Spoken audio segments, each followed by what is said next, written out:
Yang disetujui ada sebesar Rp33.500.000.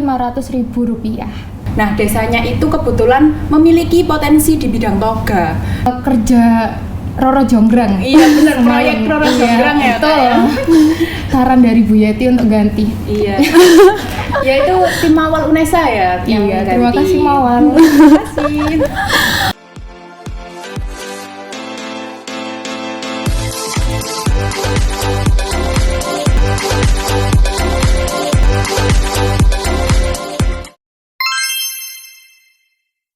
Assalamualaikum, halo sobat semua, jumpa lagi di podcast Bitalk, Biologi Talk.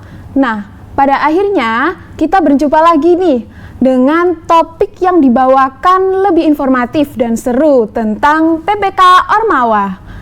Nah, sebelum ketemu sama narasumbernya, kenalin dulu, aku Ainuni Sofia sebagai moderator kali ini yang akan menemani Sobat Bitalk beberapa menit ke depan. Podcast kali ini kita tidak tanggung-tanggung mengundang narasumber yang kece-kece banget. Siapa lagi kalau bukan Mbak Rima dan Mbak Ayu. Halo. Gimana nih kabar dari Mbak Ayu dan Mbak Rima sendiri? Alhamdulillah kabarnya baik ya. Iya, alhamdulillah aku juga baik. Oke. Nah, sebelum memulai podcast kali ini, alangkah baiknya kita berkenalan dulu nih. Silahkan nih Mbak Ayu dan Mbak Rima untuk kenalan ke Sobat Bitalk. Oke. Perkenalkan, aku Rima dari kelas PBI 2022. Oke, kenalin aku Nurayu Rabiatul 5 dari kelas PBD 2022. Baik, selamat datang Mbak Rima dan Mbak Ayu. Nah, Sobat Bitalk pasti penasaran nih tentang PPK Ormawa.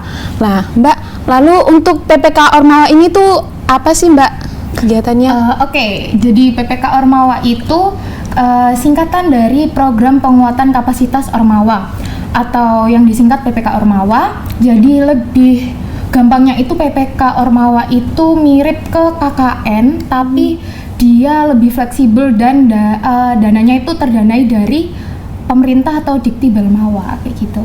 Oke, seperti itu ya.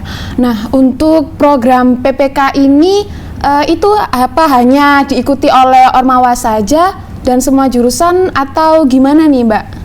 Oke, kalau PPK Ormawa sendiri itu bisa diikuti sama seluruh Ormawa yang ada di kampus ataupun UKM. Jadinya setiap kampus itu kan pasti punya Ormawa masing-masing ya, kayak BEM, kayak HIMA, HMP atau HMJ. Itu boleh ikut, dan juga kalau di kampus itu ada UKM itu juga boleh ikut. Seperti itu ya Mbak. Lalu untuk proses seleksi sebuah Ormawa bisa mendapatkan pendanaan dari kampus dan kementerian itu bagaimana sih Mbak? Oke. Kalau seleksi ini cukup panjang ya, jadi boleh ya tak jelasin agak panjang. Iya, silahkan Mbak. Jadi awalnya itu ada seleksi internal atau seleksi dari universitas. Kalau seleksi internal itu waktu itu yang UNESA itu enggak deh, ini seluruh kampus, jadinya itu dipilih 20 Ormawa satu kampus. Terus habis itu setelah seleksi kampus itu dia ada coaching klinik atau dia pelatihan gitu kan untuk menyusun proposalnya seperti apa yang baik dan benar.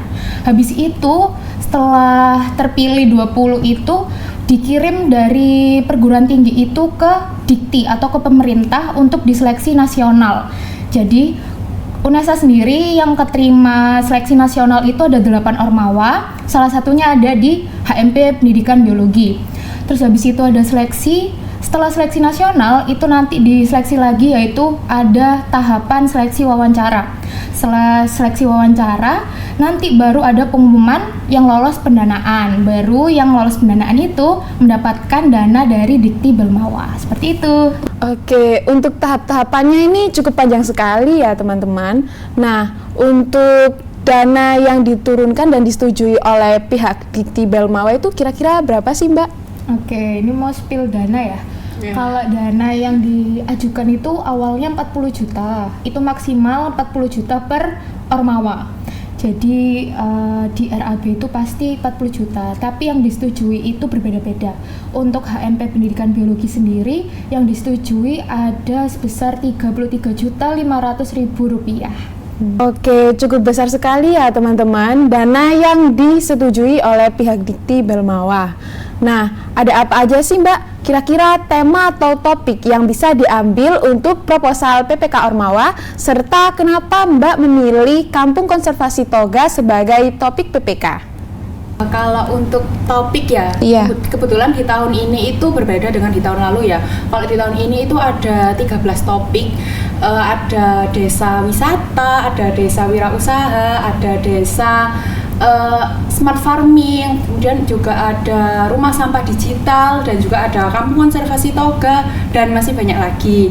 Kemudian kalau untuk alasan ya kenapa kok memilih kampung konservasi toga, yang pasti kami lihat dari desanya tersebut. Nah, desanya itu kebetulan memiliki potensi di bidang toga dan juga di bidang wirausaha yang bisa kami kolaborasikan menjadi kampung konservasi toga. Dan juga kami kan latar belakangnya dari mahasiswa pendidikan biologi dan biologi ya. Jadi kami memiliki bekal untuk di konservasi toga dibanding di topik-topik lain seperti itu. Oh iya, jadi dulu itu kita itu sempat milih desa wirausaha.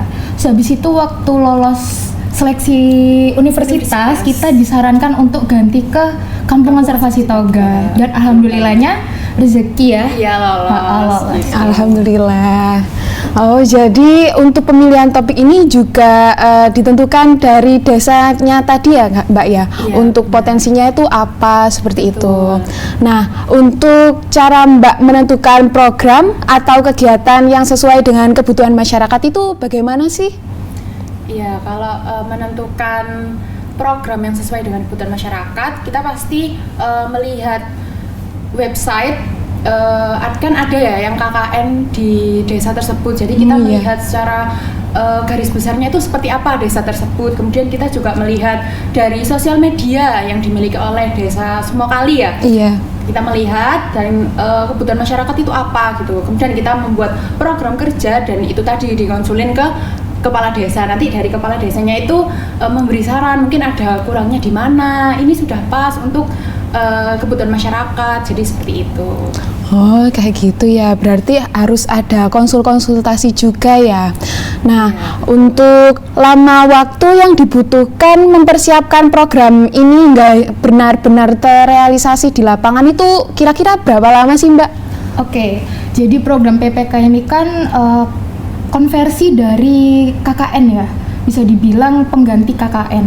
Jadi untuk persiapan PPK ini bisa dimulai dari semester 4 awal. Jadi semester 4 awal itu bisa mulai untuk mencari desa, untuk mencari topik yang cocok untuk desa, dan juga penyusunan subproposal dan mencari tim. Jadi awal kita untuk menyusun subproposal ini awalnya saya cari dulu anggota-anggota yang cocok di grup HMP ya. Di grup HMP saya cari-cari, habis itu kalau sudah cocok baru mencari desa dan topiknya seperti itu. Jadi sekitaran 1 semester untuk persiapan menuju PPK Ormawa. Jadi kan pelaksanaannya ini ada di semester 5. Jadi semester 4 ke semester 5 itu full persiapan untuk PPK Ormawa. Oke, berarti waktunya cukup lama juga ya, 1 semester untuk mempersiapkan kegiatan yang biar terrealisasi di lapangan. Nah, kira-kira tantangan terbesar apa sih yang dialami Mbak-mbak selama menjalani PPK Ormawa, baik dari segi teknis maupun non-teknis? Oke, kalau tantangan sih kayak Prokja pada umumnya ya tantangannya ya. Betul banget. Kayak kita menjalankan Prokja itu tantangannya kayak kita lagi PPK gitu.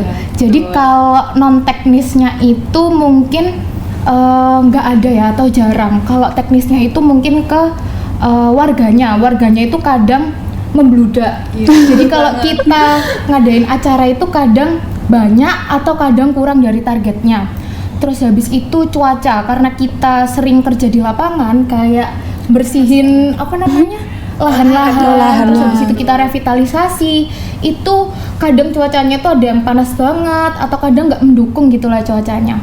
Mungkin itu sih ya. Iya, betul itu tantangannya. Oke. Nah, untuk momen-momennya mungkin ada kejadian hal unik yang terjadi dalam dalam program berlangsung. Kalau ada mungkin bisa diceritain, Mbak.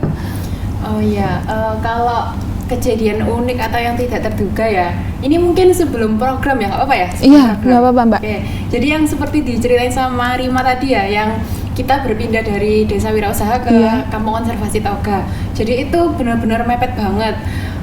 Pengumuman seleksi UNIF itu tanggal 15. Kemudian kita ada CC atau kucing klinik itu di tanggal 16 dan itu kita langsung diubah. Dan itu harus mengubah judul dan juga mengubah proposal ya. Gitu jadi dan ngubah ini juga kegiatannya kan? Iya betul, kegiatannya pokoknya ngubah semuanya karena kan dari desa wirausaha ke kampung konservasi toga itu kan berbeda ya. Nah kemudian di tanggal 17-nya itu jam 23.59 itu terakhir mengumpulkan ke Dikti ya. Iya, jadi pengumpulan subproposal ke Dikti itu terakhir. Betul, dan kebetulan di tanggal 17 itu ada ini proker rapat kerja itu ya. Iya, rakernya kita. Jadi kita sama-sama saling backup gitu. Nanti kalau misalnya ada job desk di raker, nanti siapa yang ngerjain kayak gitu-gitu. Dan itu emang benar-benar sistem kebut semalam ya Kak Rima ya. Hektik banget pokoknya waktu pengumpulan waktu perubahan topik dari desa wirausaha ke kampung konservasi toga itu benar-benar bikin kita kerja Roro Jonggrang. Iya benar, proyek Roro Jonggrang ya. Betul. Iya, dan itu apa namanya hikmahnya ya kita lolos ya. Alhamdulillah. Benar. Saran dari Bu Yeti untuk ganti. Iya. Ya itu tim Mawal UNESA ya. Iya, terima kasih Mawal. Terima kasih.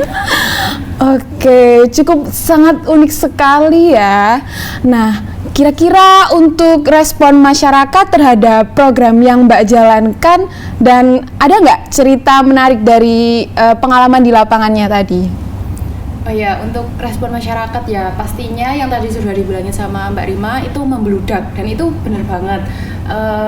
Waktu itu di workshop yogurt, kelor, dan telang ya, itu melebihi ekspektasi kita dan kita harus beli roti lagi ya. Kita harus beli roti lagi dan juga beli air minum lagi karena emang konsumnya kurang. Kita sudah menyiapkan lebih 10 kalau nggak salah itu, dan ternyata itu masih kurang itu. Dan untuk respon masyarakat itu sangat antusias ya, karena terbukti saat kita setelah workshop toga celup ya itu langsung diimplementasikan dan dijual via WA dan juga Instagram gitu. Jadi kami tim PPK itu sangat senang sekali. Oke Mbak, jadi untuk dampak terbesar yang dapat dirasakan masyarakat dari program PPK Ormawa ini apa sih Mbak? Oke, kalau dampaknya mungkin warga desa itu jadi lebih tahu ya cara pengolahan yang nggak monoton atau nggak gitu-gitu aja. Jadi ini loh, toga itu bisa dimanfaatkan menjadi ini, menjadi itu. Jadi nggak melulu hanya wedang-wedangan, nggak melulu kayak keripik-keripik gitu. Jadi bisa buat yogurt, bisa buat celup-celupan atau seperti teh celup gitu kan. Terus habis itu warga desa atau Pak Kepala Desa itu kan juga satu linear dengan pangan atau sarjana teknik pangan ya. Iya, jadi waktu kita pengusulan program PPK itu bapaknya tuh sangat mendukung. Jadi banyak diberikan saran dan juga masukan untuk program-program yang kita usung di PPK Ormawa itu.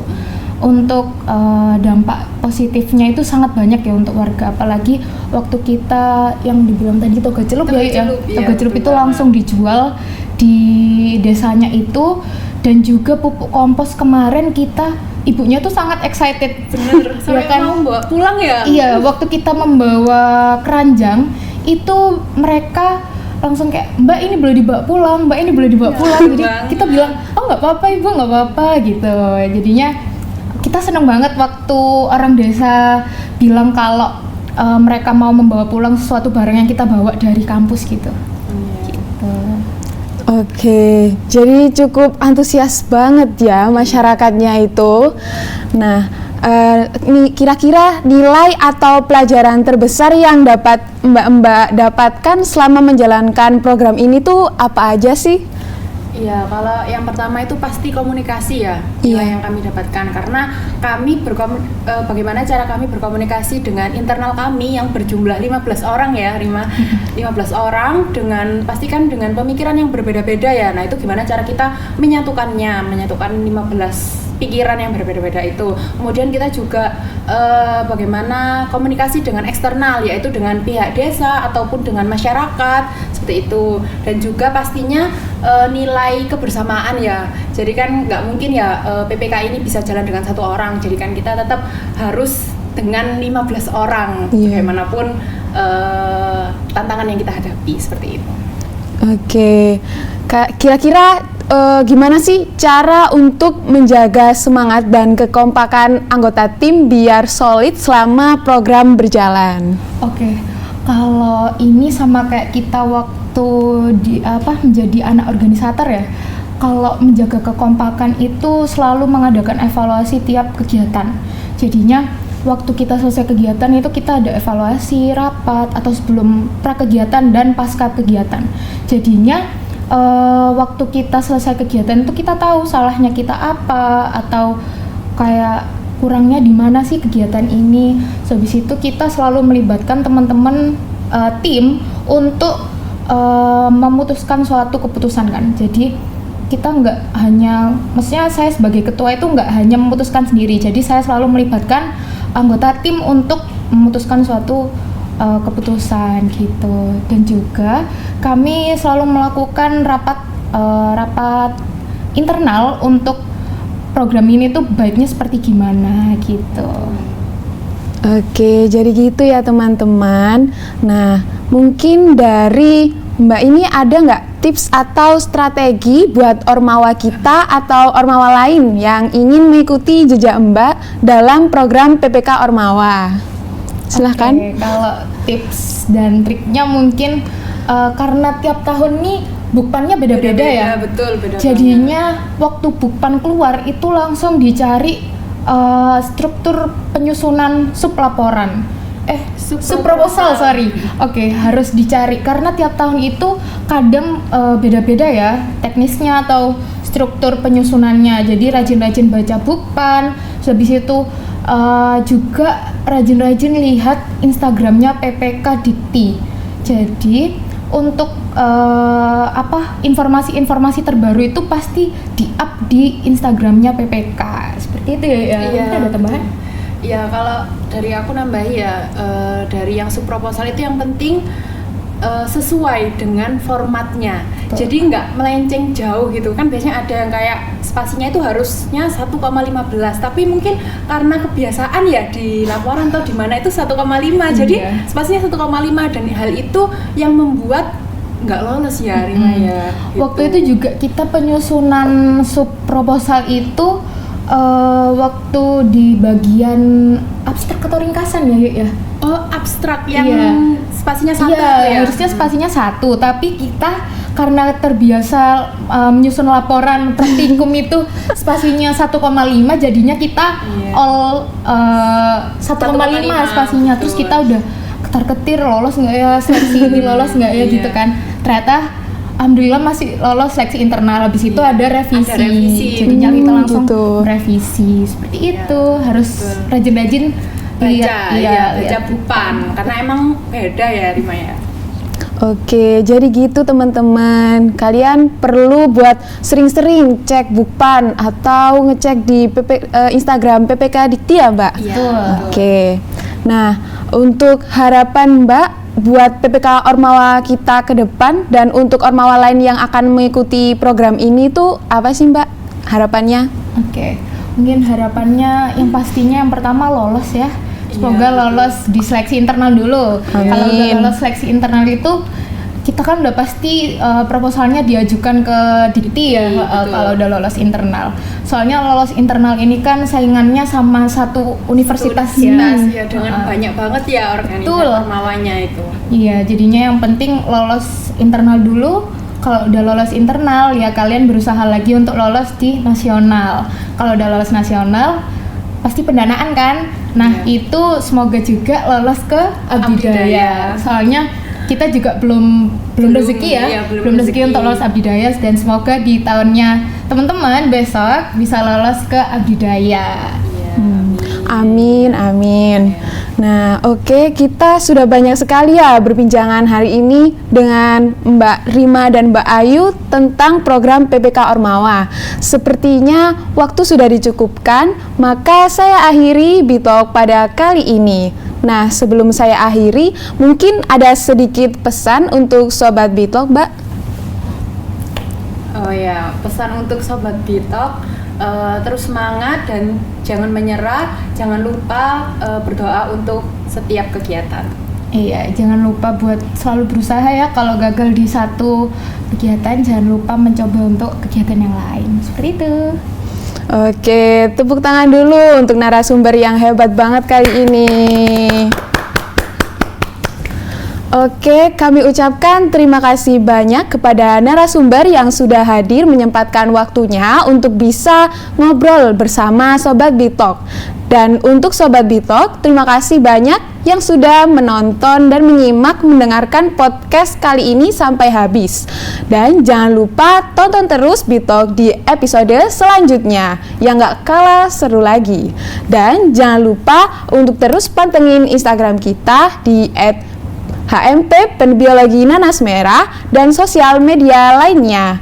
Tentunya jangan lupa untuk subscribe channel Hima Biologi Nanas Merah dan nyalain loncengnya biar Sobat Bitalk gak ketinggalan informasi terbaru dari kita. Terima kasih Sobat Bitalk, see you!